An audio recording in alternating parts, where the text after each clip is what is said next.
is up, everyone, and welcome back to Across the Board, sponsored by MoneyBall Metrics. You have your normal Wednesday team here today, and I'm happy as hell to say that. Jefe back with the boys. Jefe, how are you today, bro, besides me throwing up on myself on the intro?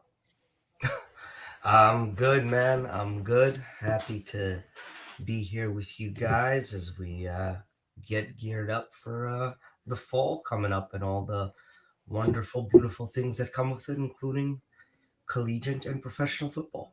But we still We got a are couple more leading up days to to fall. go. Leading up to fall in the last week of summer. Wow. It's a bold take. I'm not a summer guy. Full on, just not a summer guy. Very good. Very good. JD, how are you today, brother? Good, man. I was about to say, he's actually right, man, because, like, if you go outside right now, well, at least where I am, like, it's normally hot. Like, it's still normally extremely hot right now, and it feels great outside. Like, it seems like supposed to, like, for the next week here for us, like, it's supposed to actually be like fall. So it's super weird. Yeah. So I'm not sure if summer is over super early or what's going on, but we have the football slate back and we have the cooler weather starting. So yeah, just actually like Hefe said, man, as far as the timing is just perfect here. Absolutely. All right, boys. Well, as we do on this show, always, we're going to do a little recap. We're also going to go over the comments that we have here. Let's go through everything we have. Patty is saying, are we live? Yes, Patty, we are here. We are live. J-Bo's here saying, what's up, fellas? Patty's also saying, knowing that we're live. Jimmy's here saying, what's up, fellas? Dylan is here. What's good, bro? Stetsy boy, I couldn't agree more. Fuck Jeff Hoffman. What else we got in here today? Everyone's great. We're all in a good mood. And Dylan, we do see your comments. Or not Dylan, I'm sorry. Gerald, we do see your comments. We're going to go over our recap as we always do in the next segment. JD, Jefe, ready to do our week? I was going to do weekend recap. I was going to say it again. Our Tuesday recap. Yes, sir. Yeah. Tuesday recap. I will jump in here first. Gerald has it up here as well. My best bets went 1-2 in the show. Unfortunately, the Braves gave up 9 runs in the ninth inning. We had the under in that game. It was 2-2 going to the ninth. It was 2-1 in the eighth. That was the right read. Not mad about, picking on that side, but was frustrating there. Also, our other best bet that lost was a blown save in the ninth inning. The Blue Jays, Jeff Hoffman, got absolutely rocked. So a little frustrating. Outside those 2 plays, I won every single game yesterday.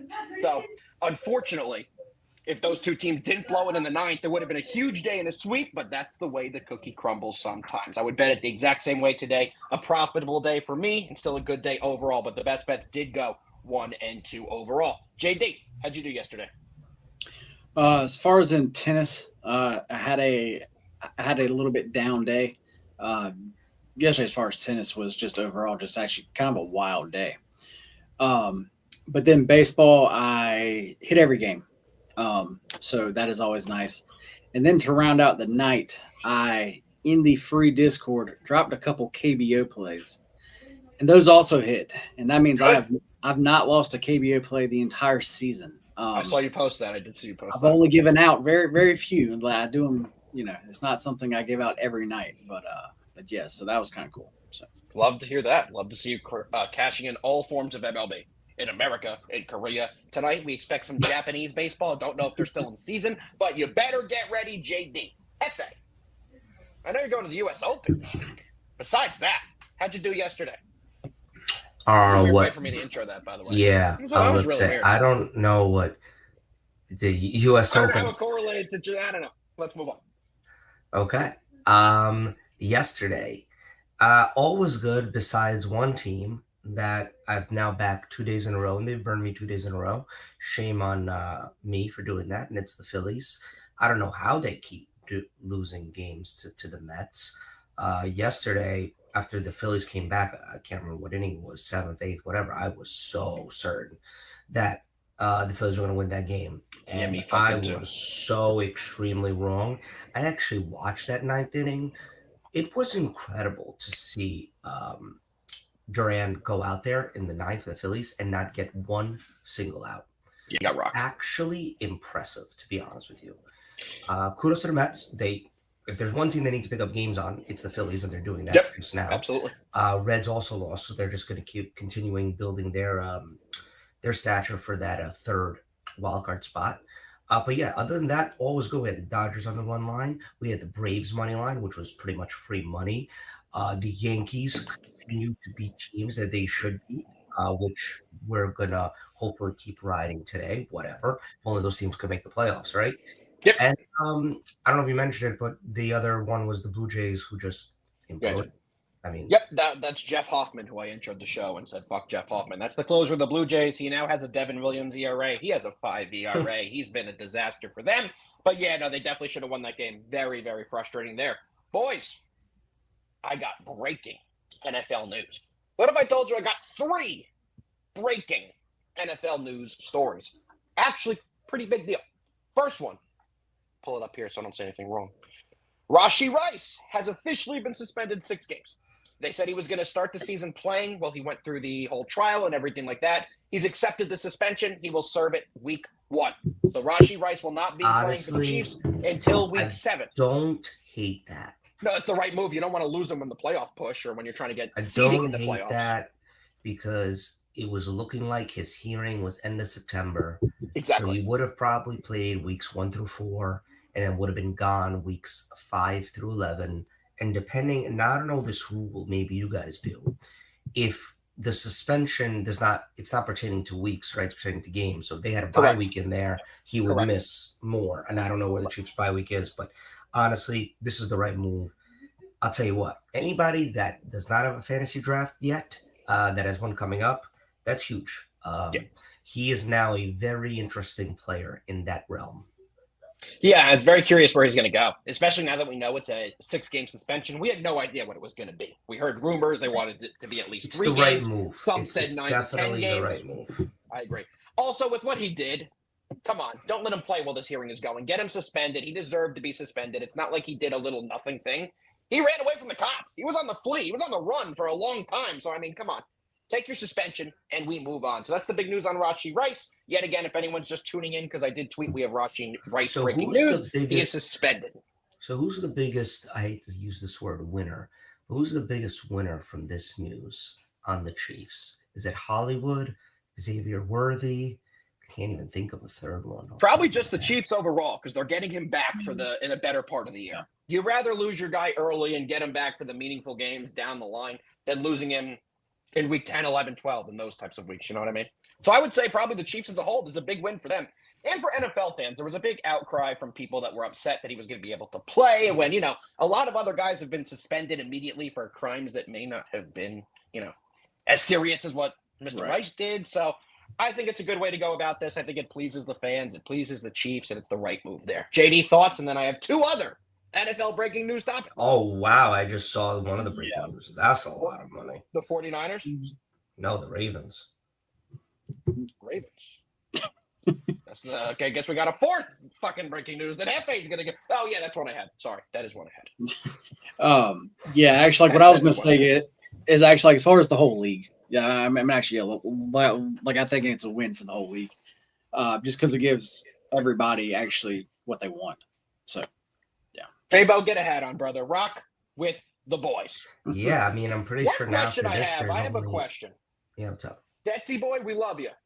Why did you write LeVar Ball in the chat? I would love to know why. I mean, I'm very curious on what LeVar Ball did, but I don't have any news about LeVar Ball. God, I hope that's... Jefe, tell everybody the breaking news about the Ravens. Oh, well, Kyle Hamilton just got an absolute enormous bag.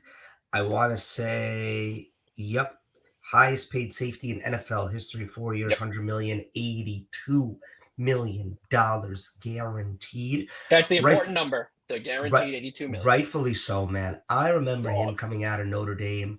He was it. You knew, and he actually fell. I don't know why I know this. He fell into the 20s in that draft, late 20s in the first round.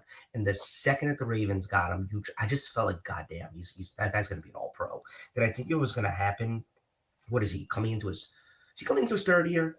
He has not been in the league that long. 3rd or 4th. I thought it was his 4th. I thought it was 4th because usually they get that deal going into the 4th year because it's a 5-year rookie deal. You know what I mean? Well, it's a 4+1 rookie deal, so it's an extension. So it could be 3rd or 4th. Could be 3.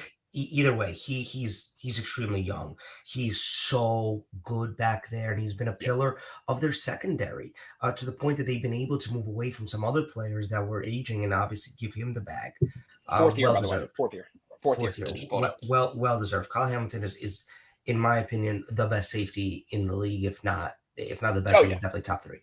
Oh, yeah. No doubt about that. JD, any thoughts before I go over the last piece of breaking news? It's not as big, but if you're a football fan and a fantasy fan and a same game parlay fan, this is the name that you're going to appreciate hearing.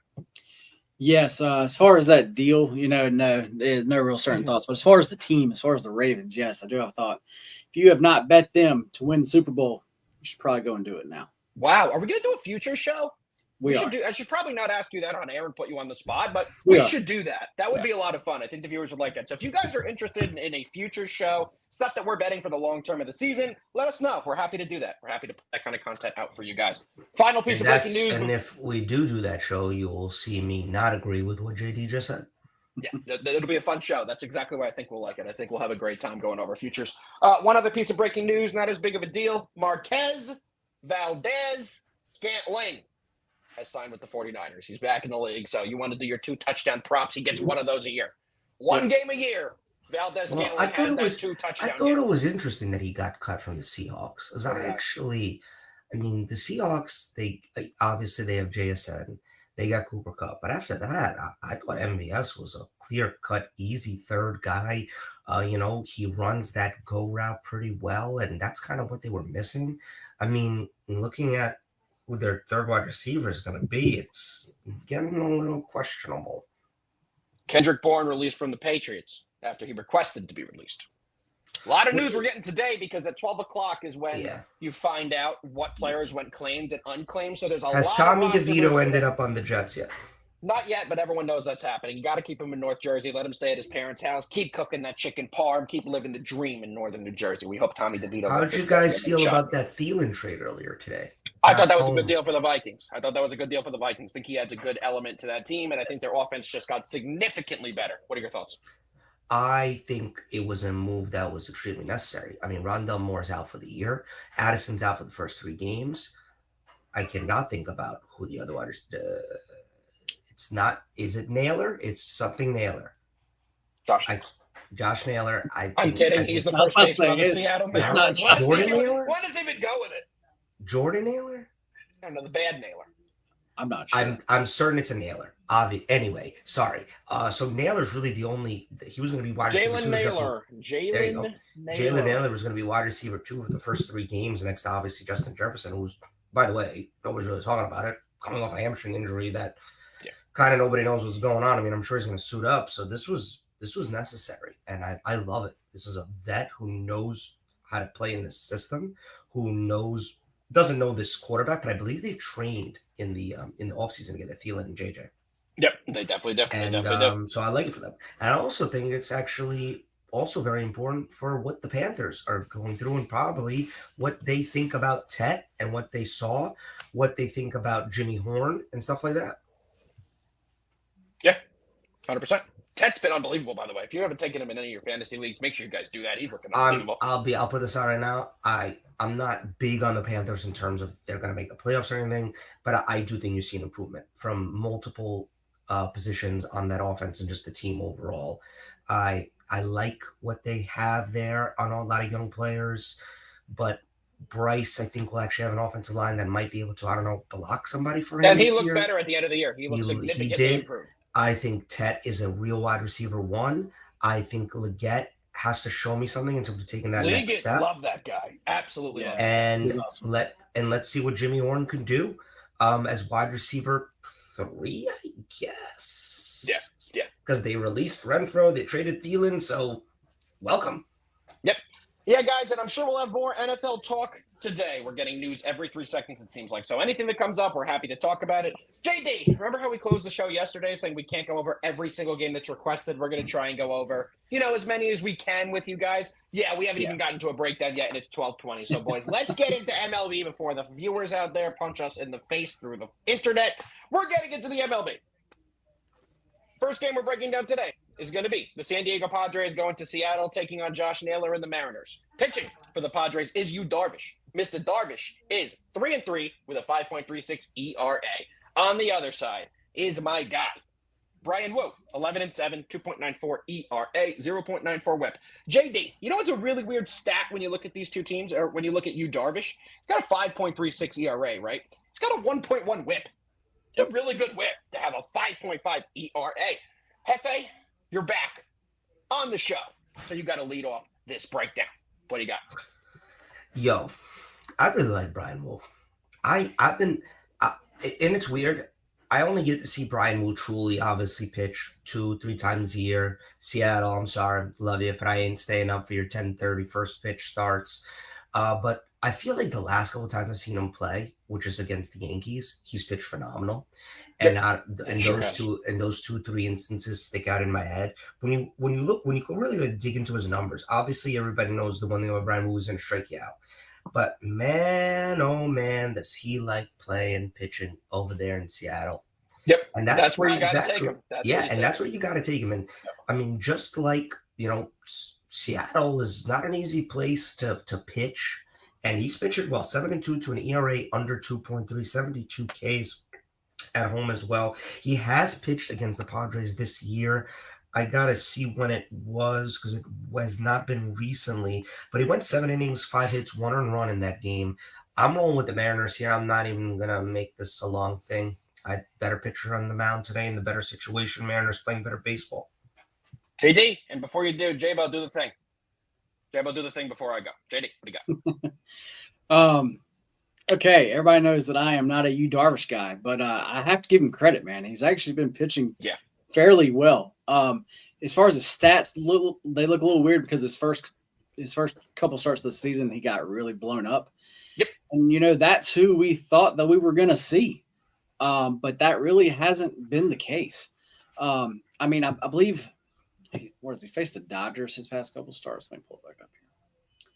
I just had it up and hit yes. Yes, 2 in a row against the Dodgers and San Fran before that. D-bags and the Mets last night. Yeah, and I mean, D-bags. as far as the Dodgers, where he actually gave up 4 runs, that was more of because of walks and then hits at and then actually hits at actually just the wrong time or actually at the right time for actually them. He gave up 4 runs, but he didn't really pitch that bad though. Yeah, I agree. So then we got Brian Wu. I mean, him at home, he is really should be like an automatic bet against most teams. Thing here is I have it priced about right. Let me pull something up really quick. But yeah, I have this price about right. I have it in the minus 138 range. But as far as the Padres versus Wu, they have not seen him very much. But the little that they have seen him, they've actually hit him pretty well. So it's to me, it's actually just priced right. I'm actually going to stay off. There are reasons that I could back both teams. So yeah, so let me put this out there. This isn't an everyday thing. JD picked the games today. JD did. Yep. The first game we're breaking down. You picked the game. You have no fucking play it. Whatever. I digress. J-Bo, my boy. Come on. We're taking the under here, boys. Definitely taking the under. It is on my VIP card. You can get the total at a 7.5 at a plus 102 on the under. So the first 2 games of the series, I did have the over. We cashed both easily. 9-6 the first game, 15 total runs. 7-6 the second game, 13 total runs. Today, I think we have a slower pace game. I think we have a lower scoring game. I think both pitchers will do a good job keeping the bats at bay, especially Brian Wu. I think he'll have a big performance. I think Yu Darvish could have a game as well, as JD alluded to. He's been fantastic in his last couple starts. Maybe not fantastic, but fantastically better compared to what he was before. Yeah. So I do think the Mariners end up winning this game, to be honest, but I don't like them on the side as much as I do like the under here. And like you said, it is a VIP play. J-Bo put it in there. We got the under thunder. 7.5 at plus 102. It is a VIP official play for me. Gerald, tomorrow you're going to count that as a win. Promise you that. All right, boys. Jefe, anything else to add before we keep it moving? No, all good. All right. No, we're all good. Let's move on to the next game, which we're going to talk about a team that made me feel a little bit better after we had 2 blown games in the 9th. And by the way, Jefe, as you said earlier, I forgot to put this out there. You were on the Phillies last night. We were talking about when they came back. They came back in that game right as the Blue Jays blew it in the ninth, and right after the Braves had that massive 9-run inning. So in my head, it's like, great, every game's going to get fucking blown in the ninth. So this team had a comeback for me. The Royals, I was on them yesterday. They had a nice comeback. They were down in the eighth and the ninth. They were able to win 5-4. Let's go to this specific game. Pitching for your Royals is Ryan Bergert. He is 1-1, 2.79 ERA, 1.09 WHIP. On the other side, the journeyman, who I feel has been on every team in baseball this year that is banned, besides the Brewers, Aaron Savali. Savali is 3-8 with a 5.02 ERA. JD, we haven't started with you yet on a game. What do you like in this one? Yeah, man, this is definitely one of my favorite games of the day. Royals on the mound. They got that guy who's actually named you like say, and I just love the way that you say it. Berger, baby, Berger. Love it. I mean, he's been pitching really, really well. As far as his advanced stats, should he be pitching quite this well? No. He shouldn't be. So as far as there's going to be a time to kind of fade him. Yep. But tonight I do not believe is that night. As far as this White Sox, as far as their lineup, I just don't think that tonight's going to be the night that they can really get to him. Yep. And Savali. I was about to say, and then Savali is on the other side. And I mean, he is a fade. I mean, he has just not been pitching well. He's been getting hit up by everybody. He's even got hit up by the Twins. And we've talked about the Twins so much. Can we not talk about this Twins team, bro? After yesterday, I mean, Hawkeye's here. Hawkeye, we already went over this today. The Twins broke our hearts last night, especially Jeff Hoffman. We don't want to revisit it, but absolutely brutal. So, and then as far as the bullpens here go,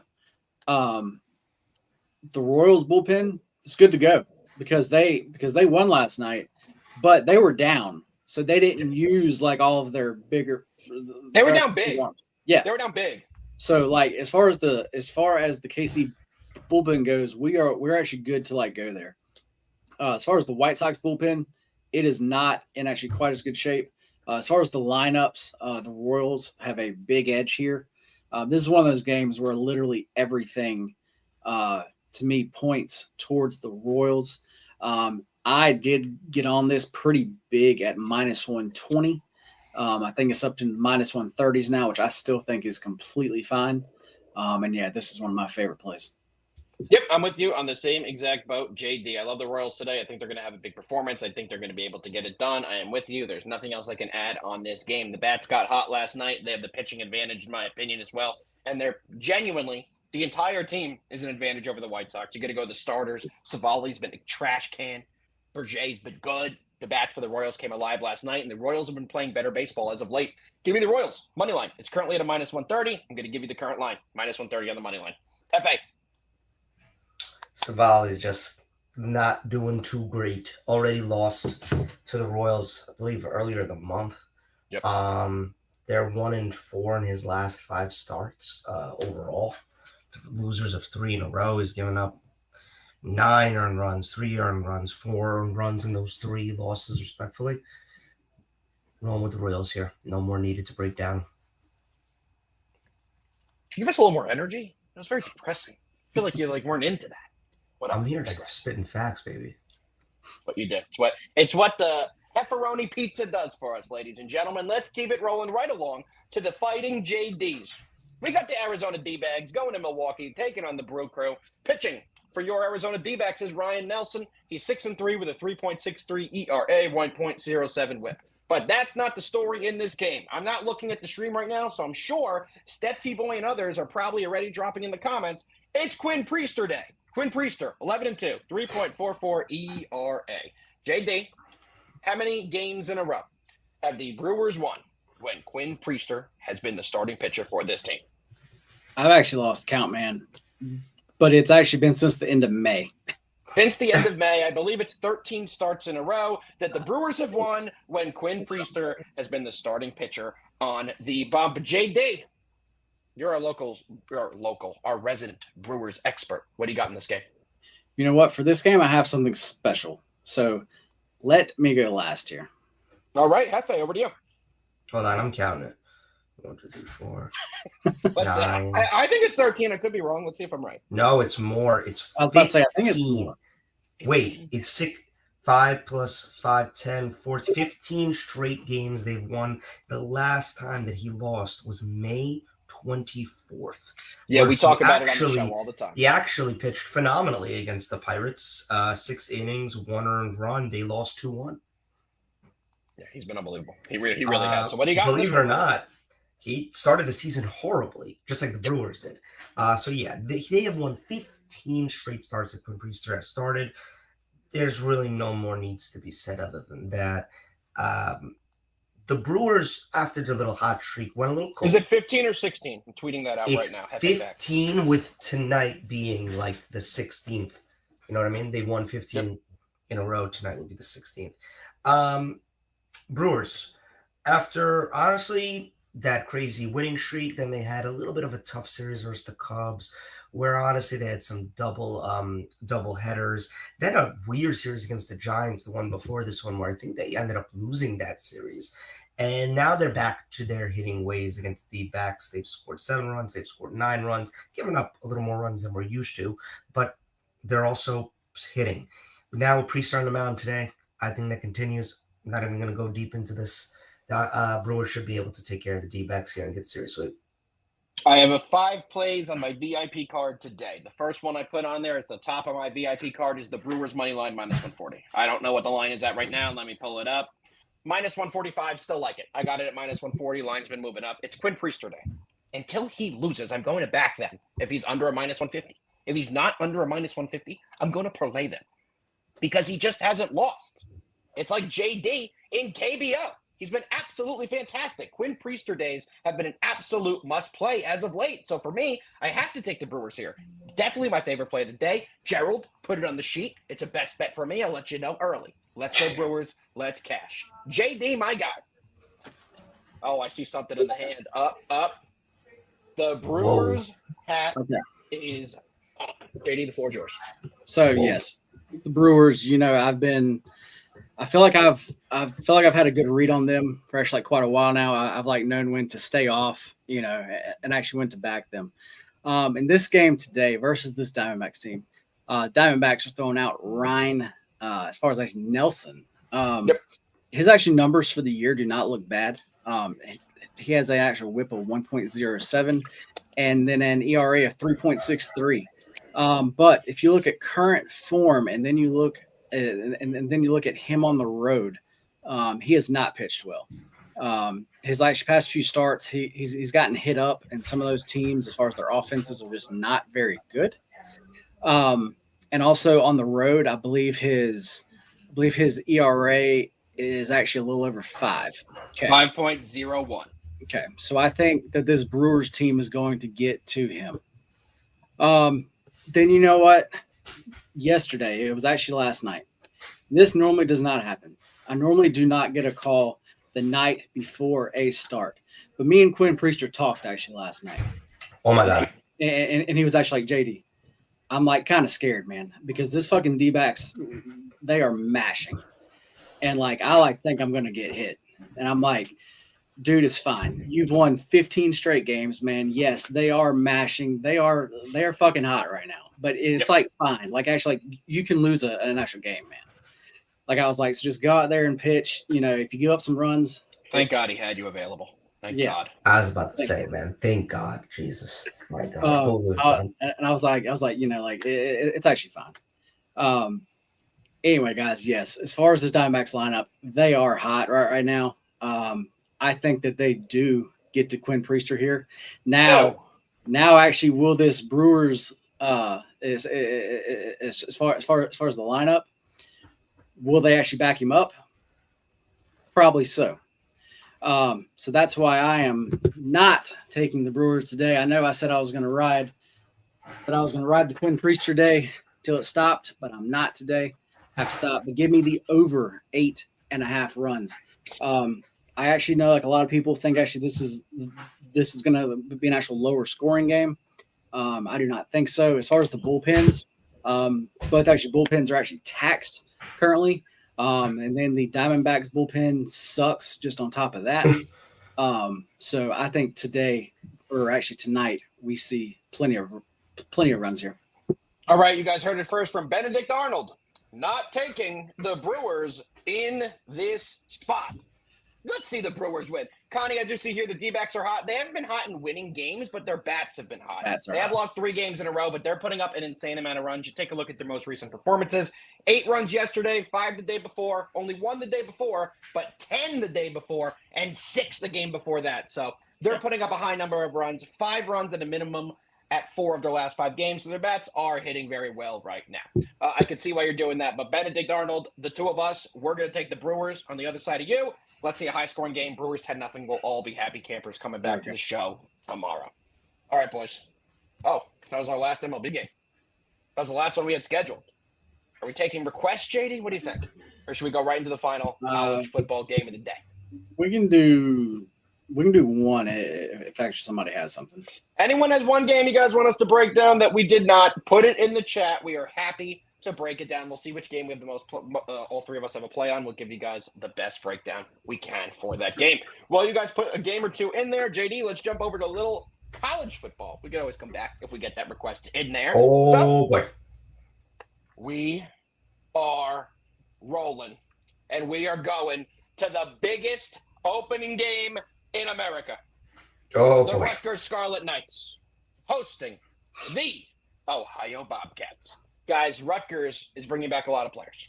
On defense, they have their Mike linebacker, Jabombe, who's a huge asset to this team. On the offensive side, Rutgers had an absolutely massive incoming transfer addition in DT Sheffield. He's on the Biletnikoff Award watch list. I personally believe he's a top 5 receiver in college football. They also had a very big running back transfer as well. The Rutgers has a lot of new incoming pieces, and they're much more talented than this Ohio team.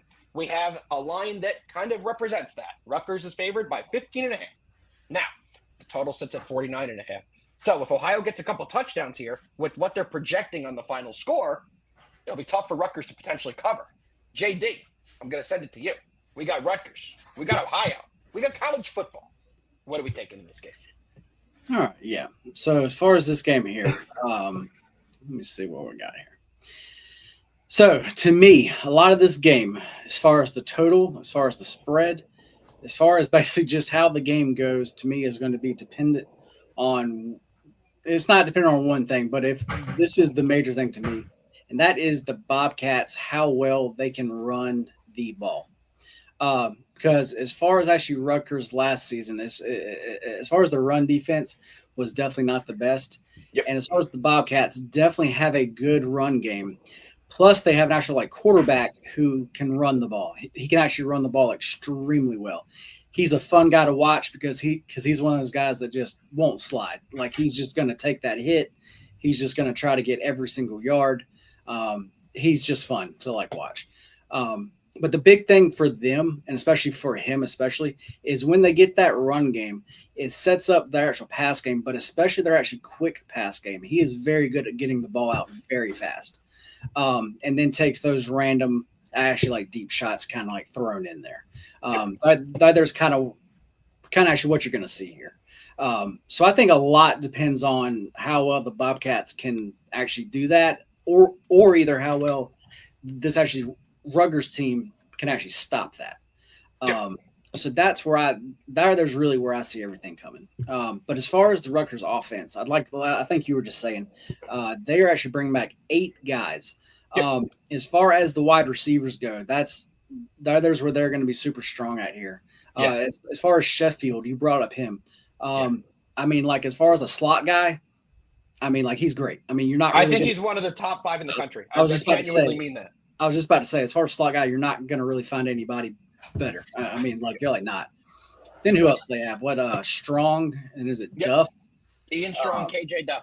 Yeah. I mean, 6'7", and Ian Strong is also a very tall, big threat. It's difficult for these mid-major teams that don't have the biggest corners to defend the pass against some of these Big Ten teams, SEC teams. Pro-style offenses tend to have a lot of success with big receivers against these smaller programs in the MAC, such as Ohio. Yep, correct. And as far as Rutgers go, they have a very good offensive line, and it's definitely going to look good against a team like actually this, because actually their defensive line is not bad. But okay, so look, as far as the Bobcats' defense last year, they were great. Mhm. I mean, they were very strong against schools, that were on the same level as actually them. Matter of fact, I mean, they just stopped. I think last year per game they only gave up an average of actually like 17 or 18 points. Like their defense was good, but when they played a bigger school, like actually, like they will be here tomorrow night, they played two games like that last year, and in those games they ended up giving up 38 and then actually 41 points. So, but we already talked about how we talked about how as far as the actual like Rutgers pass game, it's gonna be very strong. Well, that is where Ohio has troubles. Yep. That is where they are not good, and I can see them getting burned a lot here. And I think Rutgers is going to be able to put up quite a few points. With saying that, I do think the Bobcats here that they will be able to actually score also. To get us up and over this actually total of only 49 points here. To me, this is just too low. As far as the spread, I would still lean to the actual like Rutgers side with actually laying the points. So with that all being said, that also means I like the Rutgers team total over. I like it. I like it. I'm going to like taking Rutgers more points than they're supposed to get, so I'm going to be happy with that. I am taking Rutgers. One thing I've read a lot about this Ohio offensive line is that it's a completely new offensive line, and it's full of guys that have never played in a Power 5 conference. That's a real issue. Where Rutgers has defensive ends Eric O'Neill and Bradley Weaver. Bradley Weaver, a former Bobcat from Ohio, who was their best defensive player, who transferred to Rutgers. Both of them combined last year had a total of 22 sacks. Ohio's offensive line this year, they're returning two starters. One of them was the worst starter on the offensive line last year. And against a team like Rutgers that will blitz, will have pressure in the backfield all night long, I think they will struggle. And you said about the offensive side for Rutgers, they are going to be airing it out. Quarterback Ethan Kaliak-Manis has been there for a while now. It's his second year coming over from Minnesota before last season. He's a mobile quarterback, too. He can get out of the pocket and release the ball and throw on the run very well. I think Rutgers wins this one pretty easily. Going to be honest here. I think Rutgers is going to surprise some people this season as well. I think they're going to be a decent team. So give me Rutgers minus 15.5. They should win by 3 touchdowns, in my opinion. Jefe, tell me why you love Ohio, even though you wear a Rutgers jacket on this show frequently. Nah, I was just messing with you. I can't back Ohio here. All morning, by the way, peel back the curtain. All morning, this Jefe guy, whoever the hell he is, this Jefe guy was screaming he was going to be taking Ohio money line. So I guess you were trolling me. Yeah, no, I can't back Ohio. Listen, they got a whole new coaching regime coming in. You guys both spoke to what Rutgers has returning, and both from the transfer portal. I actually kind of totally am line in step with what JD said. I see this as an over, and I also see a path to where Rutgers can cover the spread. Although I'm just going to make this short and sweet. My official POD here is going to be the over 49.5. I think this is going to be your typical game, first game of the season. Both teams feeling each other out in the first half. Mistakes are going to be made. Blown coverages are going to be often. Second half, you're going to see a tighter game plan from both. And I think that's where you'll see Rutgers and possibly their running attack create some space between them and Ohio. I can see this being Rutgers in the 30s and Ohio in the high teens or very low 20s. Either way, I'm more confident in the overhitting than Rutgers covering the 15.5. If this was 13.5, I'd be a little bit more comfortable taking Rutgers. But that 15.5, you're literally asking for 3 touchdowns, 2 touchdowns, and a field goal. And you know how that goes. And then who knows where this game is in the fourth quarter, and college football gets really funky. The one thing I want to add to that, remember from last year, Rutgers was a team that ran it up. At the end of games, they know they're fighting for bowl position in the Big Ten. They have to have a big margin of victory. We saw that frequently. There was a game last year that the whole world went nuts over because there was 5 seconds left. Rutgers did a hurry up 30 points and scored to cover by hustling up to the line with 5 seconds left on a running clock. So Rutgers is the type of team that will run the score up and get the cover. So we'll see how this one plays out. I am definitely confident. If Rutgers wins 55-0, we are all happy campers. Let's see that happen. Oh, neither of your phones will stop ringing if Rutgers wins this game 55-0. Neither of you. Anything else you guys want to add on future NCAA football champions this year? My crazy prediction, I'll tell you right now, my crazy prediction, that's not going to happen. Ohio's going to win the coin toss and get the kickoff, and they're probably going to score first, and you will be in such a just bad mental spot for about 10 to 12 minutes. And then Rutgers will probably come back, either take the lead 7-3 or 7-7, or maybe they'll miss the extra point, as that always happens, and you'll be continuously sad. But then at some point in the game, you'll get a little bit of happiness before realizing that at the end of the day, why does this matter? They're going nowhere. Yeah, we will see what happens. I don't think Ohio is going anywhere, so I agree with you there. All right, boys.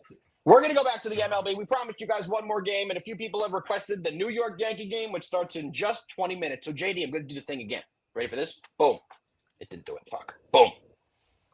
We're back in the MLB, and we're going to talk about the New York Yankees taking on the Washington Nationals. Let's break this one down. Pitching for your Washington Nationals is Cade Cavalli. Cade Cavalli is 1-0 on the year with a 2.82 ERA and a 1.34 WHIP.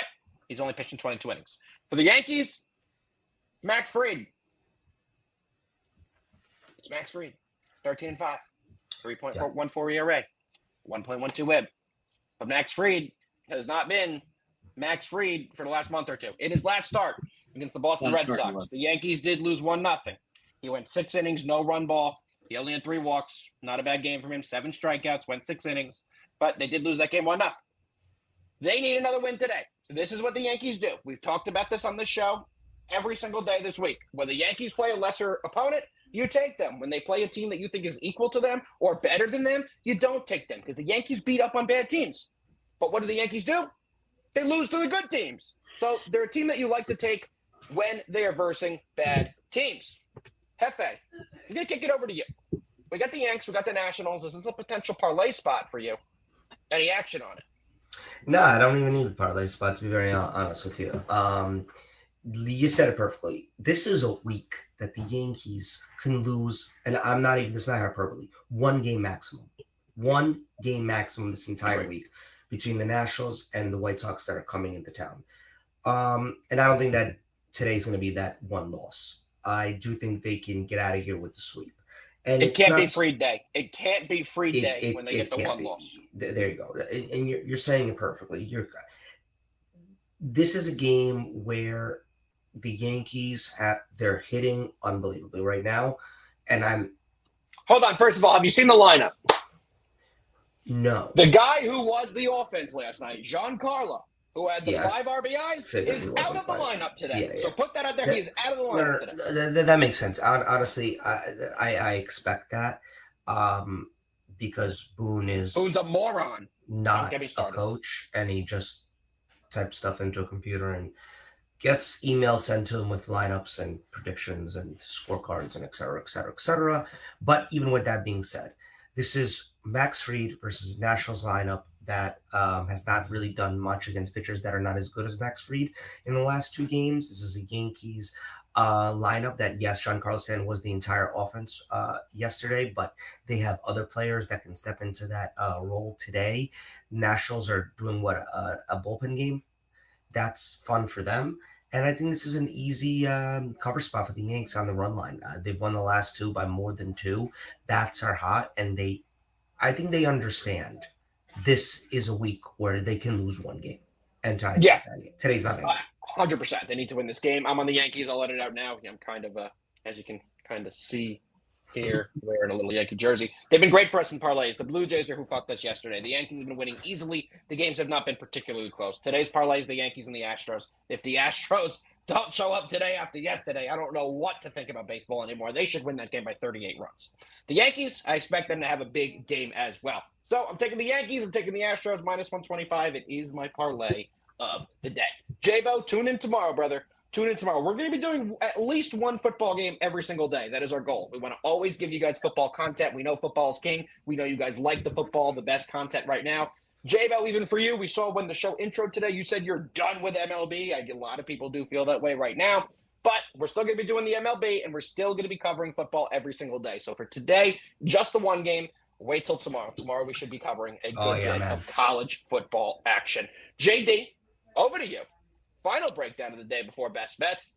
Show's flowed great with Jefe, by the way, back. We're all back. I think the audience is enjoying it. I'm enjoying it. I know you're enjoying it. Last breakdown, Yanks Nats. What you got? I wanted to hammer the over here.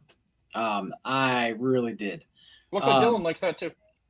My problem is I don't know what Max Fried we're going to get.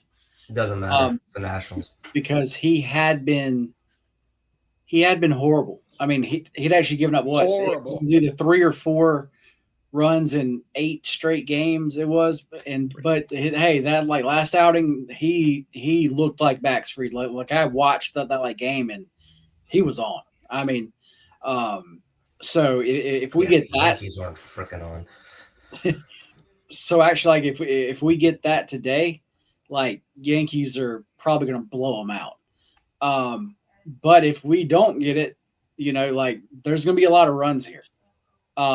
For me, like I said, it's just been that one start that actually like he's pitched so well, and I just need to see him do it again. 100%. And actually, then I'll know kind of more of what to do.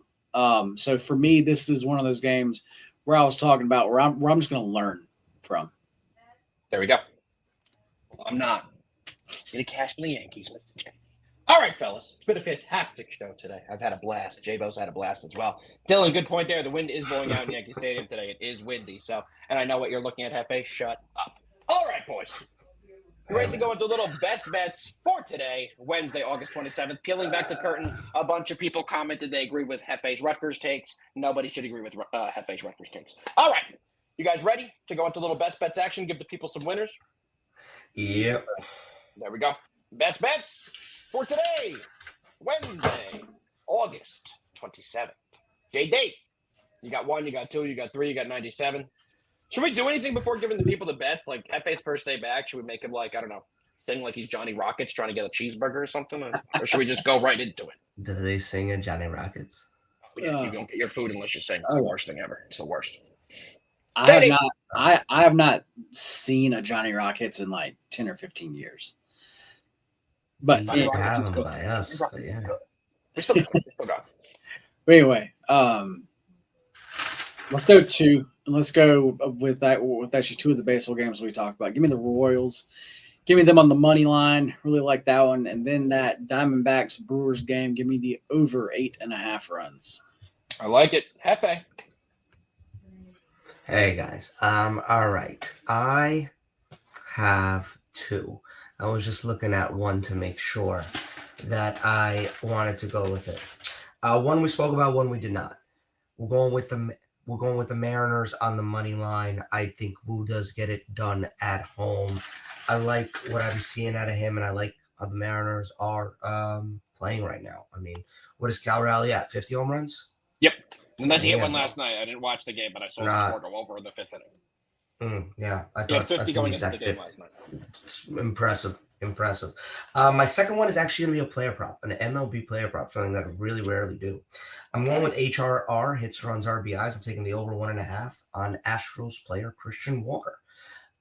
He's only faced the Dollander once, but he went 2 for 2 in that game, got himself an RBI. But really in his last 10 games, he's been one of the hot Astros players. 3 home runs, 7 RBIs in his last 10. I think you're getting good value at -135 on him on the over 1.5. That's hits, runs, and RBIs added together.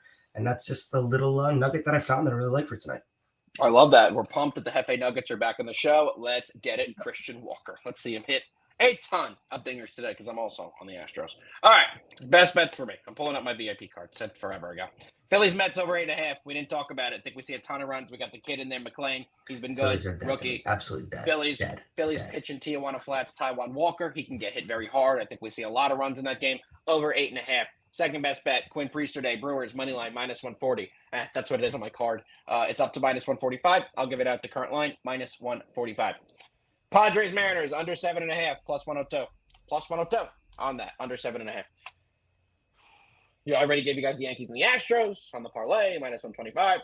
I have one other play today that I haven't said. I've given you guys everything I got. I give you guys all I got all the time. But I got one more.